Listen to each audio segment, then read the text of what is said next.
सो hey guys, आज मैंने night में टारगेट नहीं बनाए थे। मेरी तबीयत थोड़ी सी ख़राब थी, इसलिए मॉर्निंग में सबसे पहले मैं अपने टारगेट बना रही हूँ।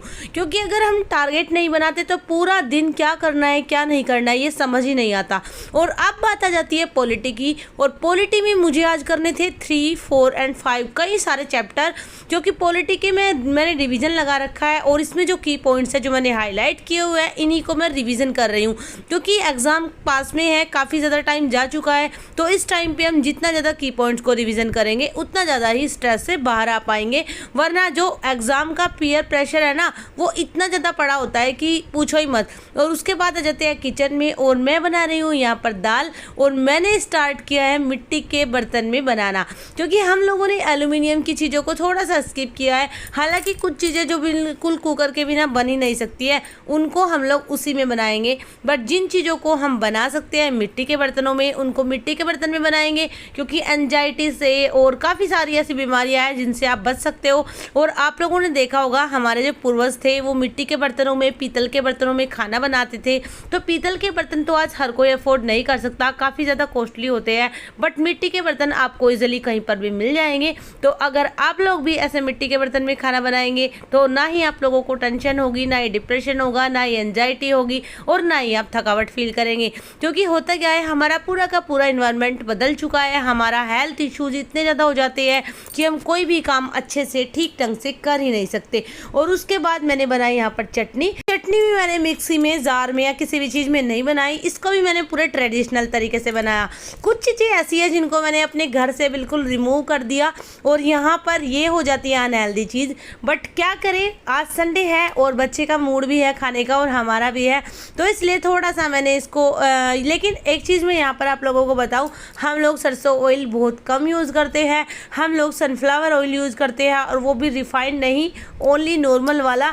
तो आप लोग भी ट्राई कीजिएगा कि अपने घर से ऐसी चीज़ें जो आपकी कहीं ना कहीं आपकी हेल्थ का इशू बन जाती है उनको थोड़ा सा अलग कीजिएगा। और इसका सीधा सीधा इम्पैक्ट आपकी स्टडी पर जाता है, क्योंकि अगर आप हेल्थी रहते हैं तो आप अच्छे से अपनी प्रिपरेशन कर पाते हैं।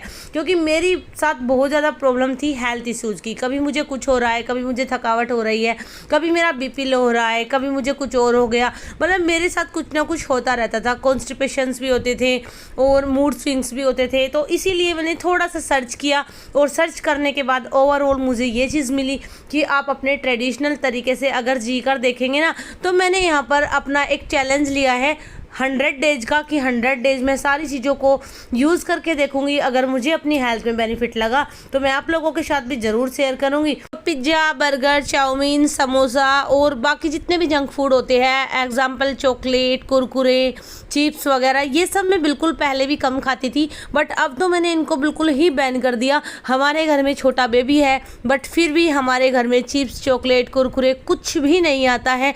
हम उसको देंगे ही नहीं तो वो खाएगा कहाँ से। अब कुछ सारे पेरेंट्स की ये क्वेरीज होती है कि बच्चे खाते हैं, बट अगर आप उन्हें जैसे बनाओगे ना, आप उन्हें जो खिलाओगे, आप उनके सामने जो खाओगे, बच्चे वहीं खाते हैं।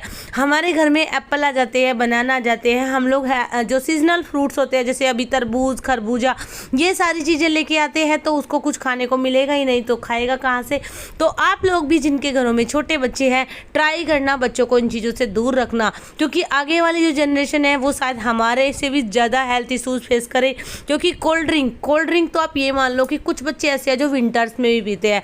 बट मैं आप लोगों को सच में बताऊं, 7 से 8 महीने हो चुके हैं हमारे घर में कोल्ड ड्रिंक आए या अभी को कोल्ड ड्रिंक पिए, जिसमें गर्मियां भी आ चुकी है। और अगर कोई और भी उसको ऑफर करता है चॉकलेट के लिए या किसी चीज़ के लिए, तो वो उससे भी मना कर देता है, क्योंकि अब उसको हैबिट हो चुकी है कि उसको पता है कि ये जंक फूड है, ये नहीं खाना है। तो मैंने उसको इस तरह ट्रेन किया है कि अब उसको कोई और भी ऑफर करता है तो वो सीधा सीधा मना कर देता है कि नहीं, मेरी मम्मा ने मना किया है क्योंकि ये जंक फूड है, आप मुझे बनाना दीजिए, मैं उसको खा लूँगा। तो ऐसे ही आपको अपने घर के बच्चों को समझाना है कि इस चीज़ों से बिल्कुल दूर रहे। ये सीधा सीधा आपकी हेल्थ पे इफेक्ट डालती है और लॉन्ग टर्म में बहुत ज़्यादा हार्मफुल होती है। ये हो गया ज्ञान वाला व्लॉग, और इसी के साथ आप सभी को बाय।